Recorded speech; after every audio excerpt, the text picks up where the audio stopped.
Good morning dear students. हम लोग islets of लैंगरेंस के बारे में पढ़ रहे थे, जिसमें हार्मोन्स निकलते हैं। इंसुलिन की कमी से हमारे शरीर में एक रोग होता है जिसे डायबिटीज़ मेलिटस कहते हैं, हिंदी में जिसे मधुमेह कहते हैं। ये आज के समय की बहुत ज़्यादा फैलने वाली बीमारी है। डायबिटीज़ मेलिटस क्या है? एक सिंड्रोम है जिसमें कार्बोहाइड्रेट, फैट और प्रोटीन मेटाबॉलिज्म इम्पेयर हो जाता है या खराब हो जाता है, जिसका कारण है या तो इंसुलिन की कमी या जो टिश्यूज़ हैं उनकी इंसुलिन के प्रति सेंसिटिविटी कम हो जाती है। दो प्रकार की डायबिटीज़ पाई जाती है। पहली होती है टाइप 1 डायबिटीज़, जिसको कहते हैं insulin dependent diabetes mellitus. Insulin पर निर्भर डायबिटीज़ मेलिटस ये होती है इंसुलिन सिक्रीशन के नहीं होने से। इंसुलिन सिक्रीशन नहीं होता है इसमें।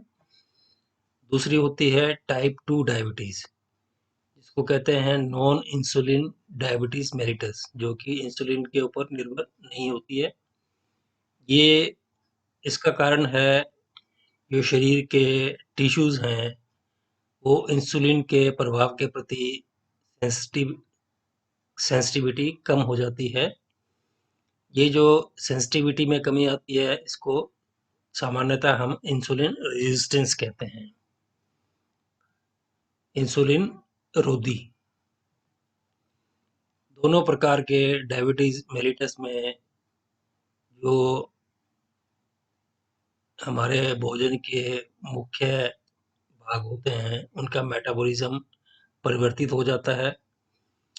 जो बेसिक इफ़ेक्ट होता है इंसुलिन की कमी या इंसुलिन रेजिस्टेंस का, वो है ग्लूकोज़ मेटाबॉलिज्म में, जिससे कि ग्लूकोज़ का ग्रहण करना और उसका उपयोग करना शरीर के अधिकतर सेल्स में ब्रेन को छोड़कर परिवर्तित हो जाता है।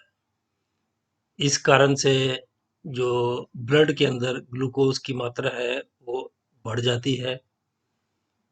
कोशिकाओं के द्वारा ग्लूकोज़ का उपयोग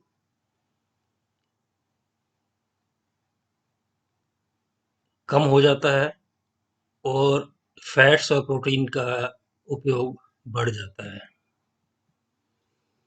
अब पहले बात करेंगे हम टाइप 1 डायबिटीज़। कारण है lack of insulin production. Insulin का निर्माण किसके द्वारा होता है? बीटा सेल्स के द्वारा पैनक्रियाज में।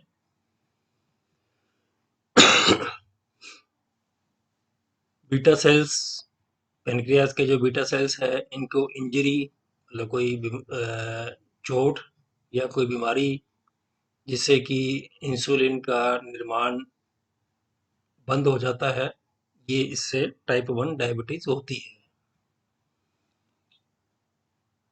दूसरे कारण इंसुलिन नहीं बनने के हो सकते हैं, वायरल इन्फेक्शंस भी हो सकते हैं या ऑटो इम्यून डिसऑर्डर्स, मतलब खुद के शरीर में जो इम्यूनिटी के डिसऑर्डर्स या कोई ऐसा रोग जिससे कि बीटा सेल्स डिस्ट्रक्ट हो जाते हैं, क्षतिग्रस्त हो जाते हैं। ऐसा कहीं टाइप 1 डायबिटीज के पेशेंट्स में देखा गया है। कुछ में हेरिडिटी या आनुवंशिकता भी कार्य करती है इस डिस्ट्रक्शन का।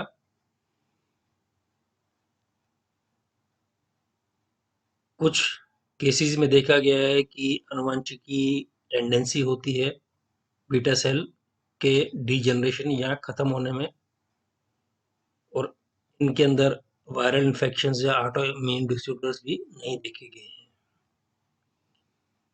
जो सामान्य प्रकार की टाइप 1 डायबिटीज है, ये कब होती है? ये यूएसए के अंदर तो देखा गया है 14 वर्ष की उम्र में होती है, इसलिए इसको जुवेनाइल, जुवेनाइल का मतलब होता है कम उम्र का, जुवेनाइल डायबिटीज मेलिटस भी कहते हैं। टाइप 1 डायबिटीज एकदम से होती है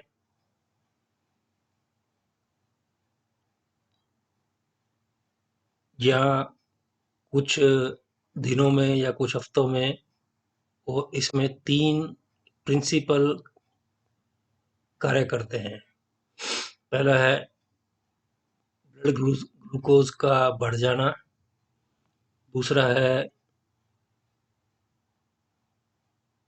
एनर्जी के लिए फैट का उपयोग बढ़ जाना, इंसुलिन ग्लूकागॉन और डायबिटीज मेलिटस, और कोलेस्ट्रॉल का निर्माण लीवर में बढ़ जाता है। तीसरा है शरीर के अंदर प्रोटीन्स की कमी होना।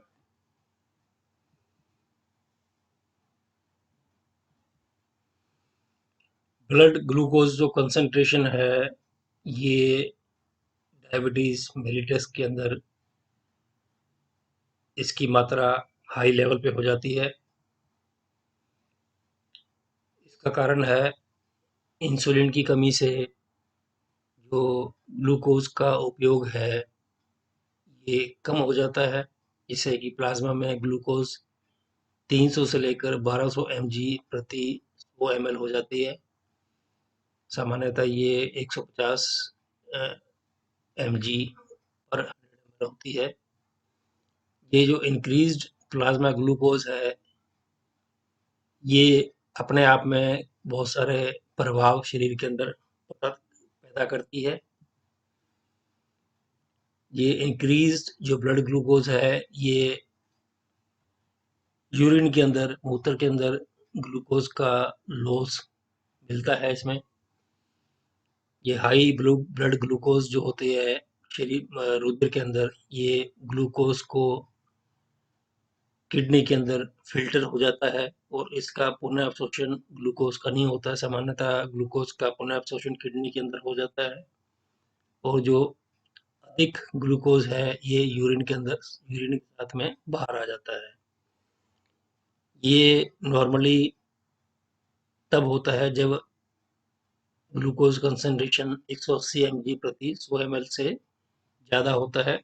इस लेवल को कहते हैं थ्रेशोल्ड लेवल। इसके ऊपर यूरिन के अंदर ग्लूकोज की दिखाई दे रहा है या उपस्थित होता है। जब ब्लड ग्लूकोज का लेवल 300 से 500 mg पर 100 ml हो जाता है, तो उनके अंदर 100 या उससे अधिक ग्राम ग्लूकोज यूरिन के अंदर रोज बाहर निकलता है।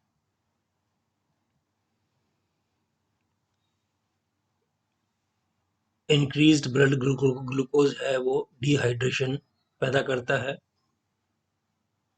High levels of blood glucose जो कि 8 से 10 गुना सामान्य से होते हैं, ये सेल डिहाइड्रेशन शरीर में पैदा करते हैं। ये क्यों होता है?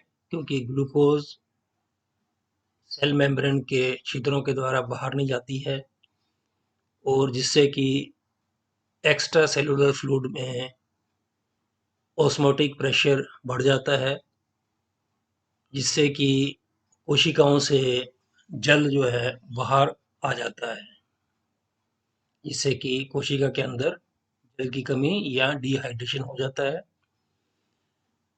इस के अलावा एक डायरेक्ट सेलुलर डिहाइड्रेटिंग इफेक्ट है ग्लूकोज का, जो कि ग्लूकोज का यूरिन के अंदर लॉस, जिसको ऑस्मोटिक डायूरेसिस कहते हैं, ये है ऑस्मोटिक इफेक्ट का ग्लूकोज रीनल नलिकाओं में।